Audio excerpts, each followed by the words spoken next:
compartirles estas cosas. Ahora vamos a dedicar un tiempito para hablar sobre muchos, o algunos por lo menos, de los recursos con los cuales nosotros podemos contar dentro de la institución educativa a la hora de plantearnos el fenómeno de los recursos humanos. Yo diría, bueno, uno de ellos, algo hemos estado hablando, es el manejo de las comunicaciones. La otra tiene que ver con la calidad de vida. Otro tema muy grande, importante, es el del perfeccionamiento. Seguramente tendríamos que destinar más tiempo, pero bueno, hoy vamos a hacer una pequeña introducción. El tema de la conducción participativa, tan caro a nuestros sentimientos y tan promovido, que ha venido en este tiempo, que ha venido siendo promovido, digamos, en este tiempo. El tema de lo que significa el entrar en una visión que trascienda, digamos, los intereses sectoriales o particulares para focalizarlo en el otro. La importancia que tiene la camaradería y la cordialidad que a veces nos permiten este tipo de encuentros y de reuniones, lo que es importante plantearse como políticas en general a favor de la gente o de apoyo y de acompañamiento a los problemas de nuestros docentes y de nuestros empleados. El tema de los incentivos, un área realmente muy interesante donde se pueden hacer muchos aportes creativos. Lo que es el coaching, que después vamos a explicar, es una palabra inglesa que seguramente los que practican algún deporte la deben conocer. Todo lo que es el aprovechamiento de las reuniones, de los encuentros, de las entrevistas, todo lo que hace al aspecto deportivo, tan poco explotado muchas veces en las instituciones, a lo que es la agenda, la posibilidad de trabajar organizadamente sobre los temas que tenemos que desarrollar a lo largo del día. Vamos a hablar de la sala de profesores y vamos a hablar de la autocapacitación. Para empezar, entonces, les propongo que conversemos unos instantes sobre el tema de las comunicaciones. Como ya hemos dicho varias veces, las comunicaciones son el problema central de nuestra función directiva, de nuestra coordinación o de nuestra conducción cotidiana en nuestro trabajo.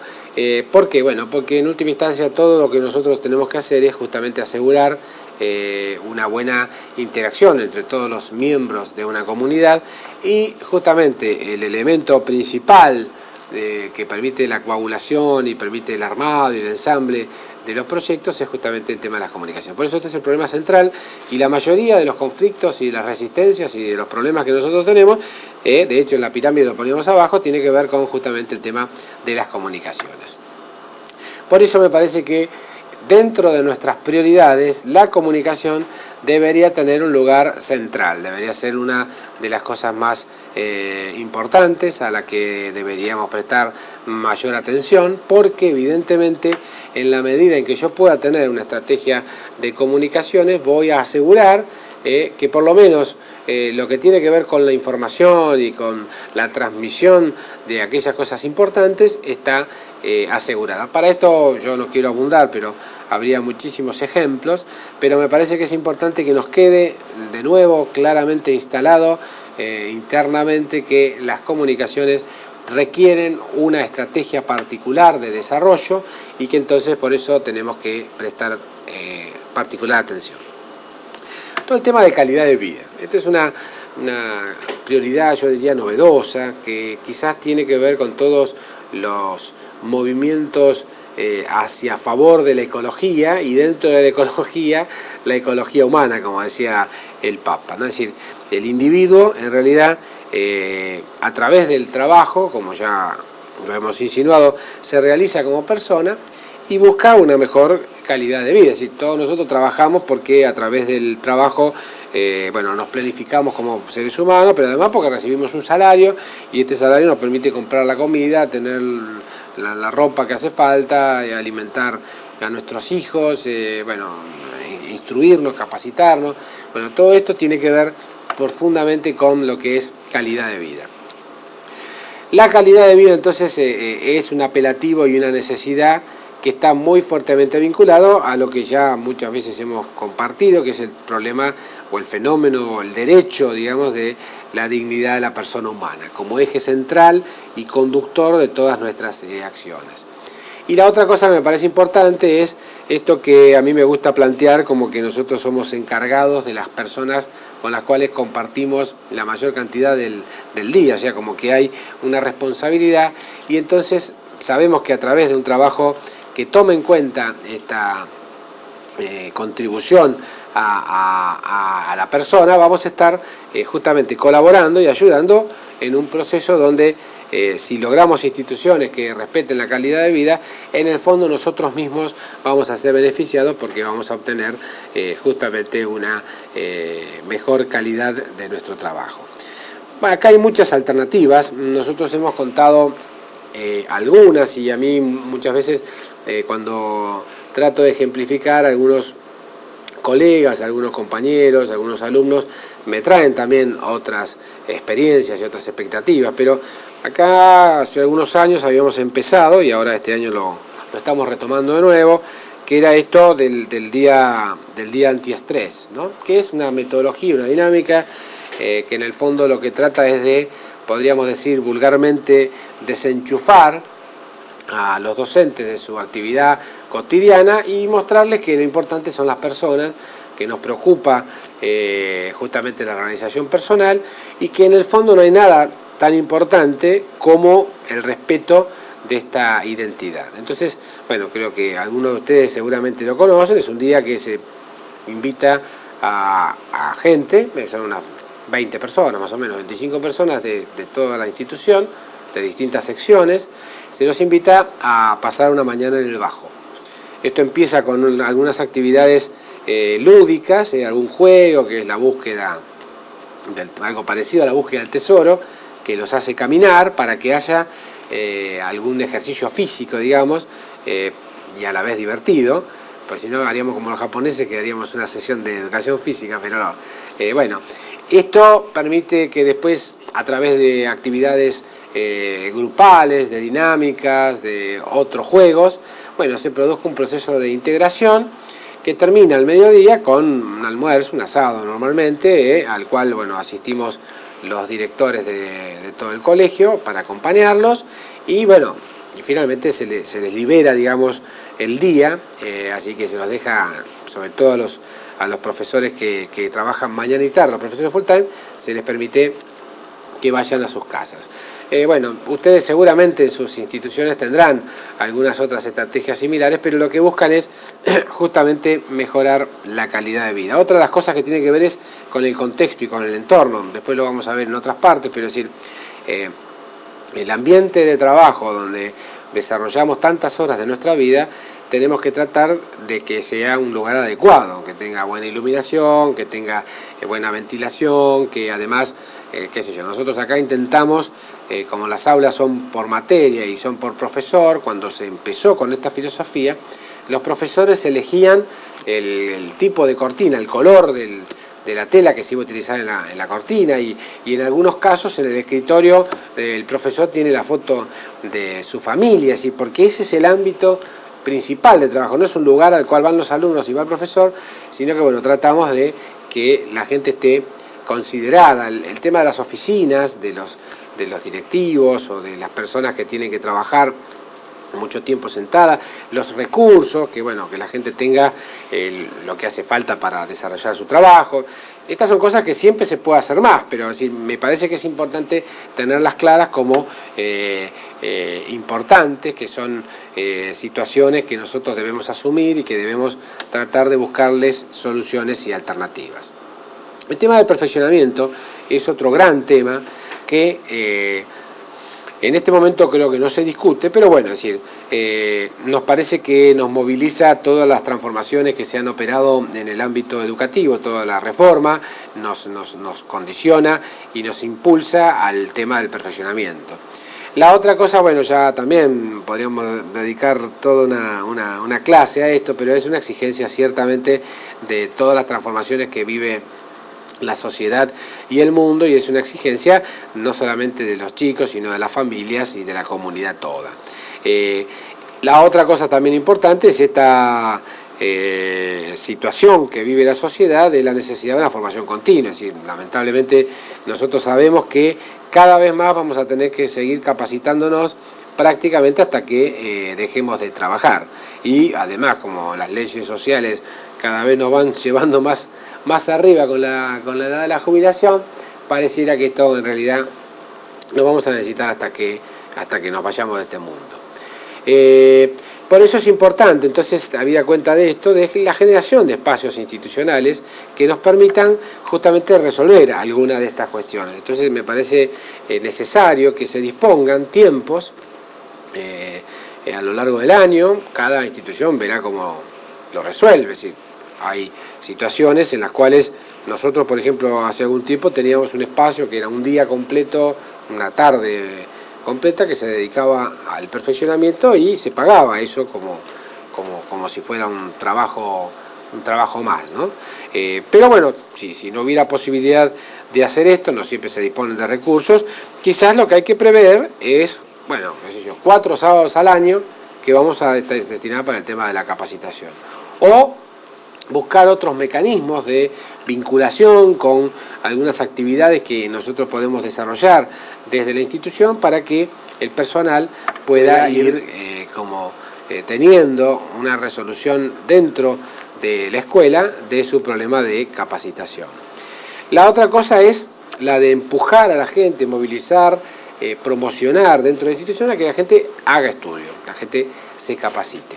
También, humildemente, la experiencia nuestra en ese sentido es muy buena, porque yo creo que todos nuestros directivos han cursado en los últimos 2 años alguna carrera universitaria o algún posgrado, y bueno, muchos de nuestros docentes además se han vinculado con la licenciatura en gestión educativa, y la sensación es que, bueno, sí, que esta preocupación nuestra por el tema del perfeccionamiento, que además tratamos de ser testimonio desde los directivos, es un tema muy importante. Entonces, bueno, acompañamos.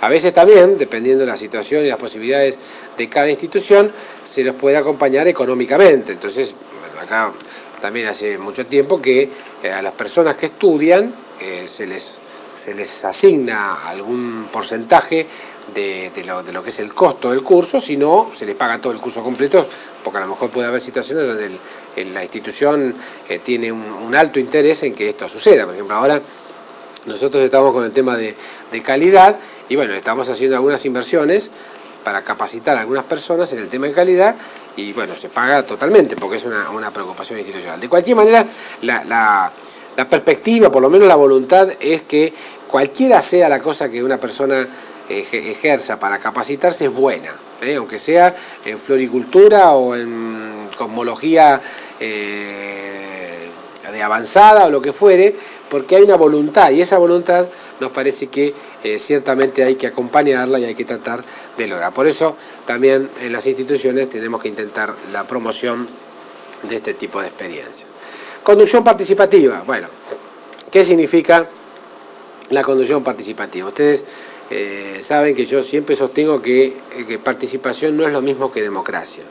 La democracia es, en teoría, el parecer de la mayoría, y la participación no es el parecer de la mayoría. Puede ser el parecer de la minoría o puede ser el parecer de una persona. La diferencia es que, por lo que yo creo y entiendo, que muchas veces la democracia está equivocada, y si no, fíjense en que la mayoría estaba de acuerdo en que había que crucificarlo a Jesús, y bueno, históricamente todos sabemos que eso ciertamente ha sido un error. La mayoría en la historia ha elegido a emperadores o a presidentes que se han convertido en asesinos, o se han convertido en totalitarismos que todavía estamos sufriendo las heridas de lo que ha significado estos personajes dentro de la historia. Y sin embargo, uno plantea que lo habían hecho desde una conducción democrática. No, la participación es otra cosa. La participación queda en claro que el rol y la responsabilidad de la toma de decisiones y de la conducción está en las personas que tienen que estar. En este caso, en el directivo, en el rector, o en el representante legal, o la persona que ejerza el máximo nivel de responsabilidad dentro de las instituciones. Lo que dice, y esto me parece muy importante porque es un principio que tiene la Iglesia Católica, es jerárquica. La Iglesia es el Papa y los obispos, y todo pasa por ahí.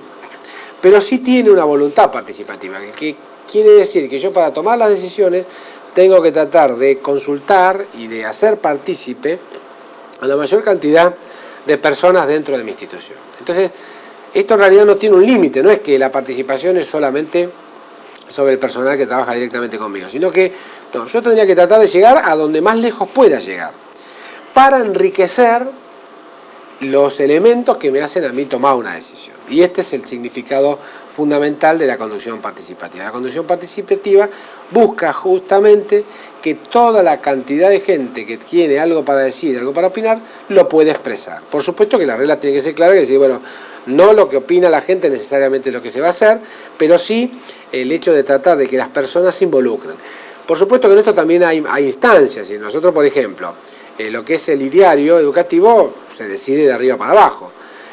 Lo que son los objetivos anuales lo define el plantel de conducción participativa. Entonces ahí sí hay una participación real donde la gente toma decisión sobre qué es lo que se va a hacer.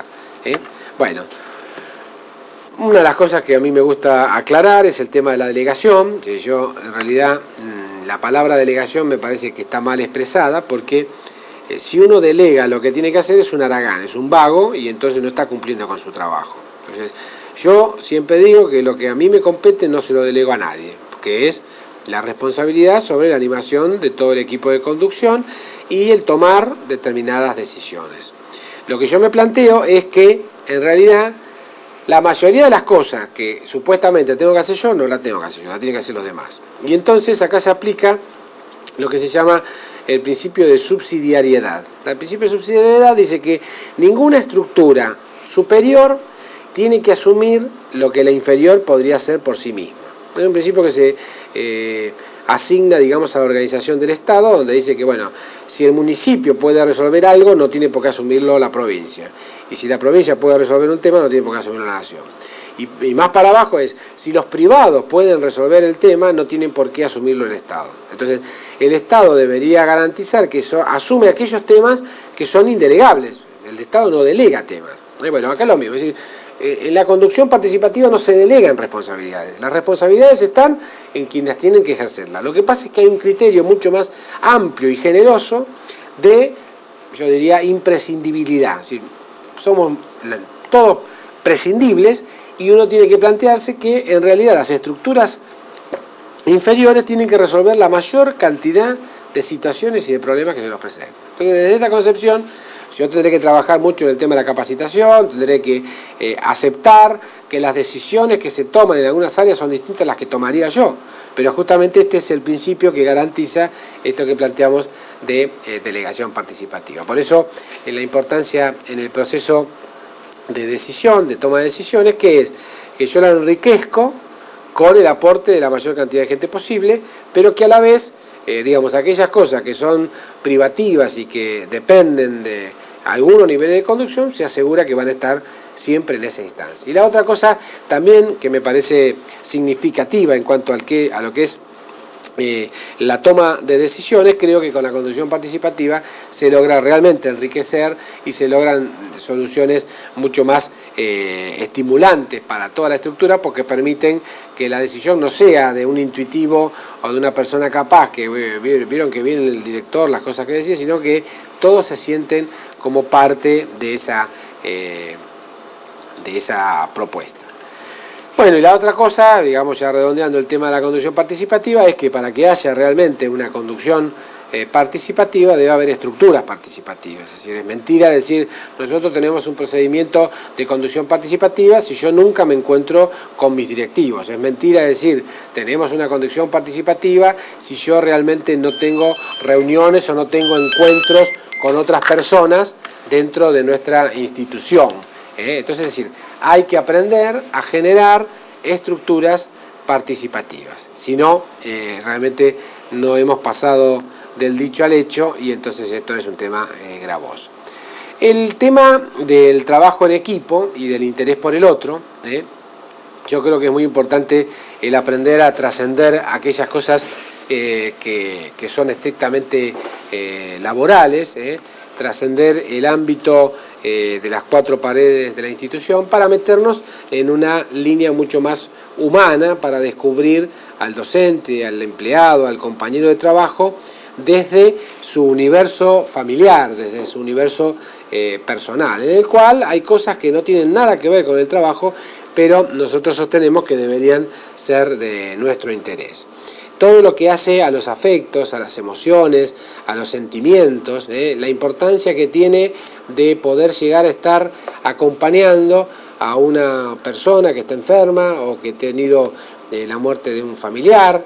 Cuántas veces a mí me ha pasado que he logrado más por ir a un entierro que lo que logré durante muchos años de trabajo personal, porque justamente uno se posiciona en aquellos ámbitos donde los seres humanos necesitamos sentirnos acompañados, o a lo mejor con algunos docentes que uno trabajó y que estaban siempre en una actitud más bien problemática y de resistencia.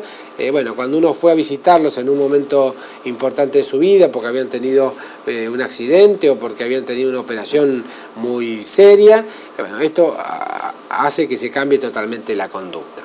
Y estamos viviendo entonces este sentimiento de solidaridad, de preocuparnos los unos por los otros de manera concreta y no simplemente como una declamación y una la generación de un ámbito de compañerismo laboral. Nosotros tenemos muchas experiencias que la camaradería ha llegado a tal punto que se han formado familias, porque se han logrado noviazgos y matrimonios muy lindos. Bueno, esto es un poco lo que nos parece bueno. Es bueno promocionar. Nosotros seguramente en lo cotidiano encontramos algunas personas que se relacionan particularmente, y esto hay que tratar de fomentarlo y alimentarlo, haciendo, bueno, justamente de la camaradería una prioridad. Y esto presupone una estrategia dentro de la institución en el cual, bueno, es decir, habrá distintas políticas, es decir, nosotros a veces hemos hecho algunos encuentros, por ejemplo, a mitad de año, donde vienen los matrimonios, digamos, la familia o los novios o alguna persona, digamos así, muy vinculada a los empleados, y pasamos un ambiente de camaradería con una cena donde hay algo que nos divierte, se hace alguna filmación a propósito de ese día con personajes de la institución, y bueno, tratamos de pasar un momento agradable, ¿no?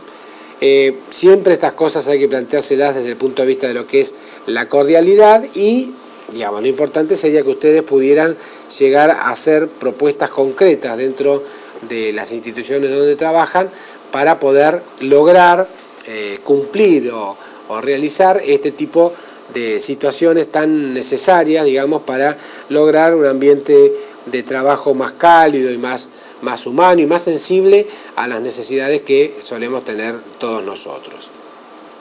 El tema del apoyo, yo acá planteo una estrategia de acompañamiento extralaboral, el poder meternos en el universo personal de los empleados, el poder a veces no sé, tener presente el nombre de los hijos, el poder recordar alguna actividad importante que está realizando, el poder, dentro de las posibilidades, por ahí ayudar a que se logren algunas realizaciones personales importantes dentro de la vida de cada uno. Nosotros, por ejemplo, acá tenemos una práctica que es, bueno, hay un mecanismo donde el personal sabe que puede disponer de una especie de préstamo que se le asigna para determinadas cosas, por supuesto que no para cualquier tema, pero a veces sucede que una persona tiene que alquilar y entonces tiene que entregar los 3 primeros meses de adelanto, y bueno, no tiene de dónde sacarlo. Bueno, entonces nosotros tratamos de acompañarlo, o un docente que tiene que cambiar su automóvil, o hemos tenido casos más importantes donde se tenía que comprar una casa, o bueno, es decir, tratar de entrar en el universo personal y acompañarlo más allá de lo que es la tarea específica y el compromiso que tenemos dentro del ámbito de la escuela. Es decir, esto es trascender lo laboral para llegar a lo que es la persona individualmente considerada, atendiendo o intentando, digamos, resolver algunas cosas que a lo mejor no son competencia directa de nuestra función como directivos, pero que nos parece que complementan fuertemente todo lo que es el éxito en la relación humana. Y también acá, digamos, me parece que tiene que haber políticas concretas, esto de que nos decía Ortega y Gasset, argentinos a las cosas, ¿no? A nosotros nos gusta mucho hablar, opinar y dar nuestro parecer, pero muchas veces nos cuesta implementarlo. Entonces, bueno, quizás acá no hay que hacer grandes cosas, sino empezar con pequeñas acciones que permitan concretar, que permitan plasmar en algunos gestos esta necesidad de apoyo que necesitamos todos los empleados de una institución. Otro tema importante es el tema de los incentivos. Ustedes seguramente pensarán, como pienso yo, que bueno, que en esta situación en la cual vive la educación y vive el país, es muy difícil pensar en una política de incentivos. Bueno, yo tengo un librito acá que les traía simplemente para mostrárselo, creo que se ve bien, dice 1001 formas de recompensar a los empleados.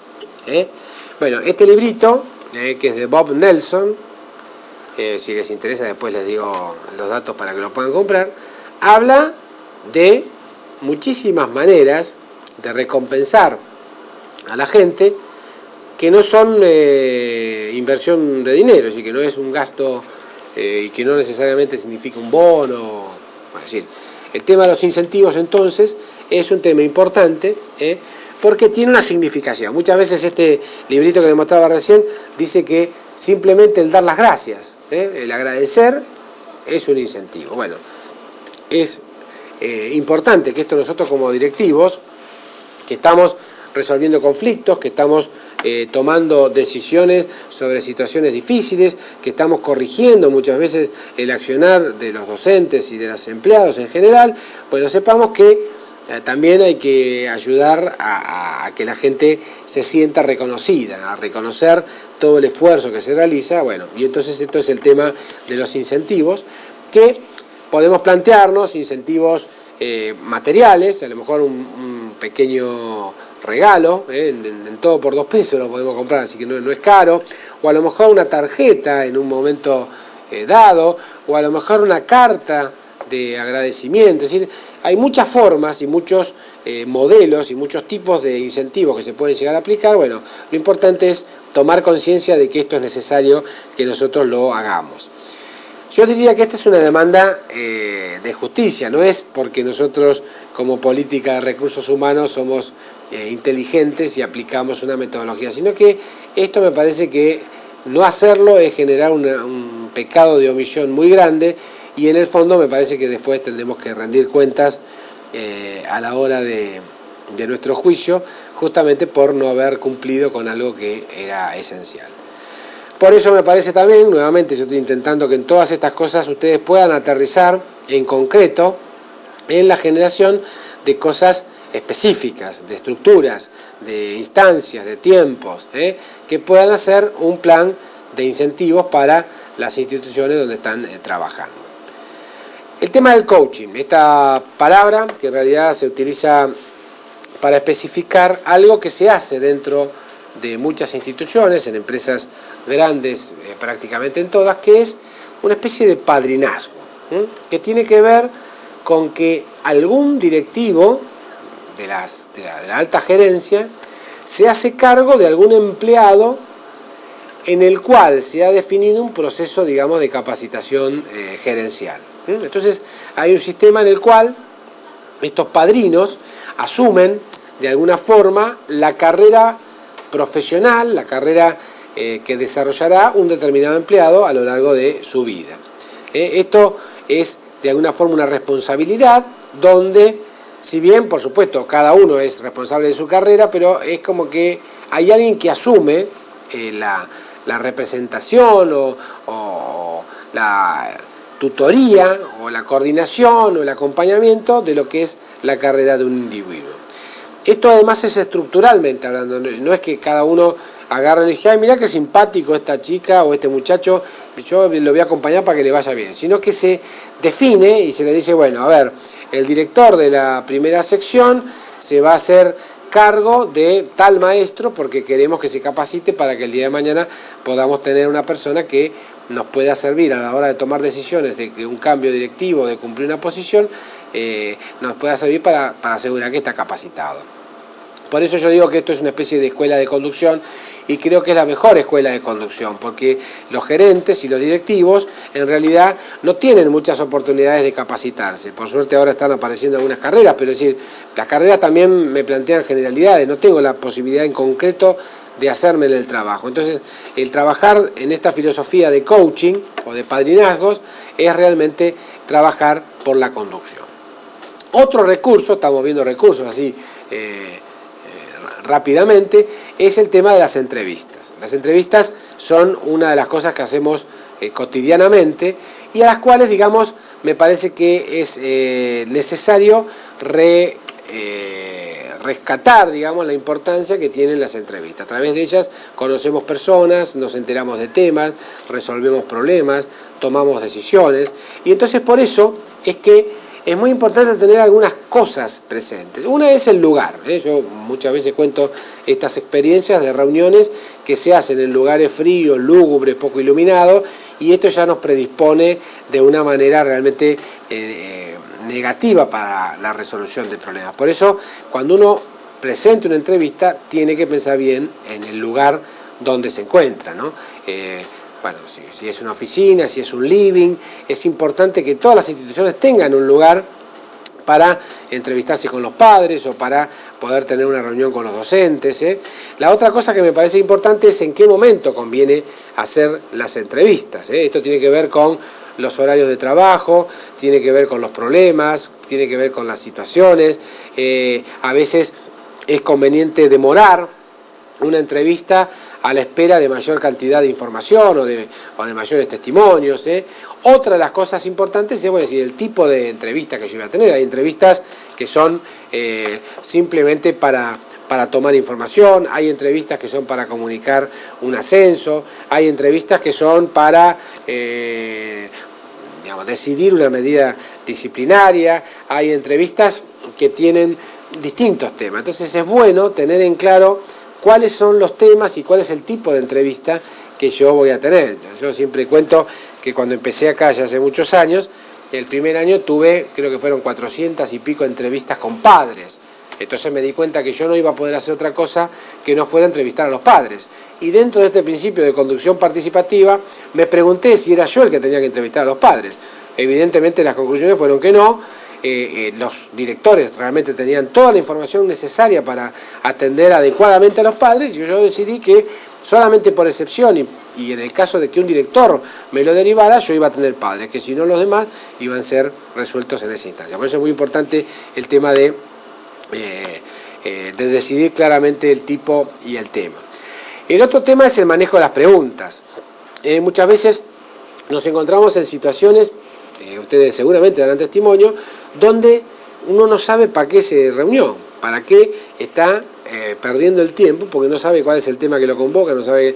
Entonces acá hay una serie de preguntas, podríamos decir por qué, cuándo, cómo, dónde, quién, para qué, que me ayuda a focalizar qué es lo que yo estoy tratando de plantearme. Ahí también hay muchos libros, yo les traía también uno que es de la comunicación eficaz, que es este librito, que después si a uno le interesa le paso también los datos, donde plantea las preguntas abiertas, preguntas cerradas, las preguntas con doble intención. Es decir, hay toda una estrategia muy importante que nosotros deberíamos conocer para ejercitar en el caso de las entrevistas. El otro es la frecuencia, es decir, con quién y cada cuánto debería mantener una reunión, un encuentro. Esto también es necesario que nosotros lo vayamos decidiendo. Y la otra es el cierre. ¿Cuántas veces nos ha pasado que nos juntamos, estamos un montón de tiempo hablando y finalmente el tema, porque no manejamos bien la reunión, se prolonga? Es decir, uno tiene que saber cuándo ya está todo lo que necesitaba y cuándo hay que terminar la reunión para que nuestro tiempo se pueda optimizar y nosotros podamos ganar en experiencia y ganar en eficiencia. El tema de las reuniones, primero, ¿para qué hacer reuniones? A veces los docentes sufrimos de este fenómeno de la reunionitis. Yo me acuerdo que alguien decía que cuando venga Dios a la tierra, no sé si nos va a encontrar unidos, pero seguramente nos va a encontrar reunidos, ¿no? Nosotros tenemos una gran capacidad de producir muchas reuniones y uno tiene que preguntarse ¿para qué tantas reuniones? Lo otro es que hay que organizarlas las reuniones. Las reuniones hay que disponer del lugar, hay que disponer de los elementos necesarios. Si yo voy a hacer una presentación que hace falta un proyector de transparencia, tiene que estar el proyector de transparencia. Si yo necesito hacerles escuchar algo, tiene que estar el audio. Si vamos a servir café, tiene que ver si va a haber un break, si no va a haber un break. Tiene que haber una organización que me permita que cuando yo llego a la reunión, el desarrollo sea un desarrollo armonioso. El desarrollo tenga una introducción, tenga una discusión y tenga una conclusión. Y también en la conclusión yo tengo que tener la capacidad para proyectarla sobre la base de un proyecto en concreto. Por otro lado, también deberíamos preguntarnos si todas las reuniones deben tener conclusión, y esa es una respuesta que se las dejo para que ustedes la resuelvan. El tema de deporte, este es un tema un poco más raro, pero bueno, yo lo comparto porque lo dice la bibliografía que uno acude en el tema de recursos humanos, que es que institucionalmente se pueden ofrecer espacios deportivos como otra dinámica. Esto a través de, en el caso del colegio es muy claro que tenemos estructuras deportivas, bueno, permitirle al personal que pueda utilizar estas estructuras deportivas tratando de mejorar su calidad de vida. Por ejemplo, se me ocurre, acá ustedes tienen una pileta de natación, bueno, eventualmente podrían venir a la pileta. De hecho, yo con algunos compañeros de trabajo me he generado una rutina donde cuando podemos nos hacemos una escapadita y nadamos un ratito, porque nos damos cuenta que nuestra actividad es muy sedentaria y estamos casi todo el día sentados, entonces bueno, necesitamos un poco más de actividad física. Está la sala de aparatos también, que si uno quisiera podría ir y hacer un poco de pesas o andar en bicicleta, o bueno, y está el campo de deporte, es decir, tratar de organizar para consolidar las relaciones personales y nos permita además poder resolver un tema humano muy necesario, que es toda la dimensión del desarrollo físico dentro de la institución. A través de esto seguramente vamos a tener una posibilidad de trabajar en contra de otro tema que sería motivo de una clase completa, que es el fenómeno del estrés.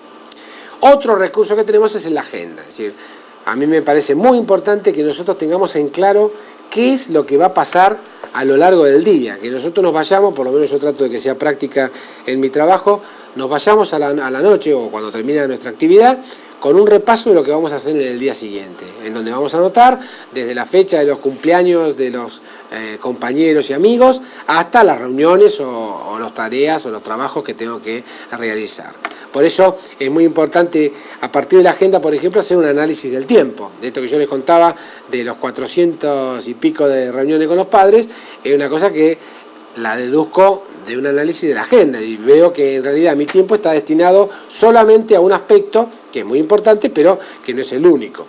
La otra es quién prepara la agenda. Bueno, esto dependiendo del tamaño de las instituciones, a veces hay instituciones que esto lo tenemos que hacer nosotros, en otras la secretaria de la escuela es la que nos prepara la agenda y en otras puede existir en organizaciones más grandes una secretaria particular. Bueno, ¿quién la prepara? ¿Cómo se prepara esa agenda?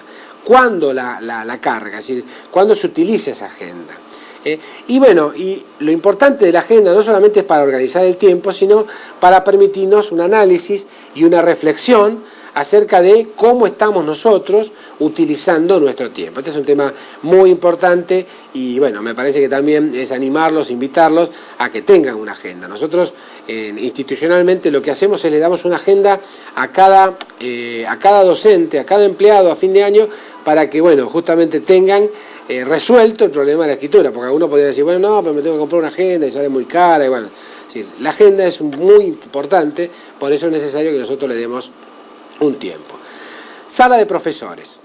Yo creo que hay que generar políticas internas que me permitan tener las comodidades necesarias para poder hacer una presencia dentro del colegio donde los profesores puedan encontrarse.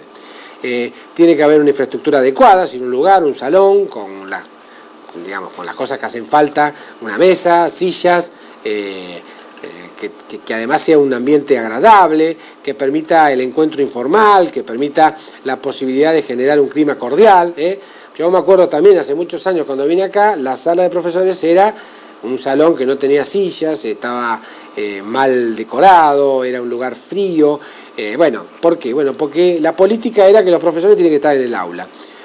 Y cuando nosotros llegamos, cambiamos la política, nos parecía que la sala de profesores era un lugar adecuado como para el reencuentro y para tomar fuerzas, y entonces bueno, se produjeron una serie de modificaciones, ¿no? Por eso me parece muy importante a la hora de ir analizando estas cosas, de tener presente justamente la importancia que tiene el pensar en estructuras y en infraestructura que me permita justamente lograr una mejor disposición y un mejor ambiente de trabajo.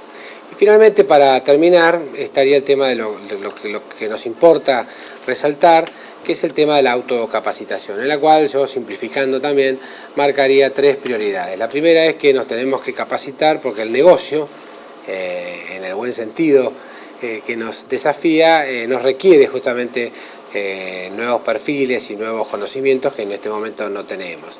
Lo segundo es porque toda esta etapa, como ya hemos dicho varias veces, de cambios y de transformaciones, ciertamente requieren un perfil educativo totalmente renovado, totalmente dimensionado para atender a situaciones y problemas que antes no existían. Y lo tercero es justamente la necesidad de poder trabajar sobre un dominio en los recursos humanos, porque evidentemente es una de las demandas que cada vez más nos está planteando la sociedad.